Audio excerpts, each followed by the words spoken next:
A revised jobs report shows the American job market was much weaker in 2024 than what was reported by the fired head of the Bureau of Labor Statistics.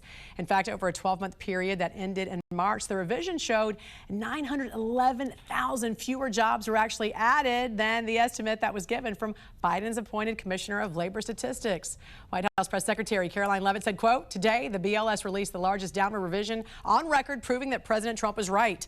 Biden's economy was a disaster, and the BLS is broken. This is exactly why we need new leadership to restore trust and confidence in the BLS's data on behalf of the financial markets, businesses, policymakers, and families that rely on this data to make major decisions."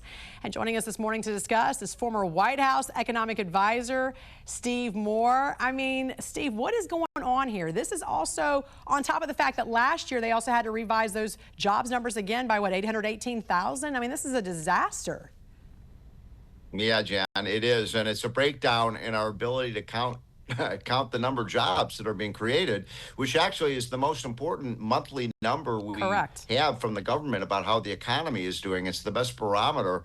And so these numbers have been all over the place. They are increasingly unreliable.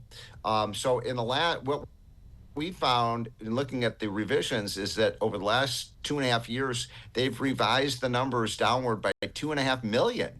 So we're not even coming close to what the numbers we just want accurate numbers because it's a good way that we determine the health of the economy. So these numbers are not even close. There were two surveys that were done in the Friday jobs report. One is of households and the other one is of businesses. The business survey showed only something like 25,000 jobs created, but the other household survey said we created 290,000. So there's something going wrong here. Obviously, and Trump was right to say we have to overhaul this system so we get reliable numbers because they are not reliable, they're not believable, and they're not accurate. Economists questioning the legitimacy period of the Bureau. What's the big picture here, though? What are the key takeaways, and how much will this impact the case to lower interest rates even further? Well, listen, I mean, the Fed is going to lower rates in the next couple of weeks when they meet. No, that's well known. The only question right now, Jan, is whether they will lower rates by 25 basis points or 50 basis points. I favor a rate cut, but I also think that people in Washington and people on Wall Street put way too much emphasis on the Fed's rate policies. It's not as if Jerome Powell were the Wizard of Oz behind a curtain that can push a button or pull a lever and make the economy better.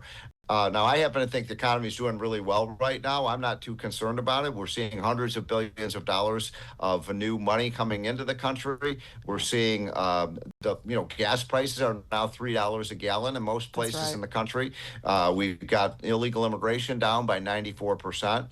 We've got a record stock market. So I'm pretty bullish on the U.S. economy right now, regardless of what the Fed does. And to your point, I saw a picture of you with President Trump recently in the Oval Office to discuss his economic policies. I also saw this graph you posted. I want to show our folks at home that shows that middle-class incomes under Trump rose faster than Obama and Biden combined. So talk about your analysis here from the Census Bureau and why income increased way faster under this administration than both Biden and, again, Obama combined. Yeah, so that red pillar there is the increase under Trump in his first term, and the blue pillars are the numbers for both Obama and Biden. That's enormous because Trump was only in office for 4 years in his first term. Obama and Biden had 12 years, and even combined, they didn't see the income increases. Incidentally, as you may know, yesterday the Census Bureau came out with their final numbers, and it turns out that our estimates were almost exactly right. So these numbers have now been verified by the official Census Bureau, and it shows that Trump's policies really did help the middle class. What specifically of his policies do you think was the greatest factor in this? I think it would be, I think it's just that Trump is pro-business. He knows how businesses operate. He knows how, you can't have jobs without businesses. And so I think he has an attitude about let's make America number one, and let's make sure that we're putting America first in terms of our job creation, in terms of income growth. And these policies have generally worked. The tax cuts, the deregulation, right. The fact that we're producing more energy today than ever before. That's all pro-growth, pro-jobs, and pro-wages. All right. Former White House economic advisor Steve Moore, always great to see you. Thanks for joining us.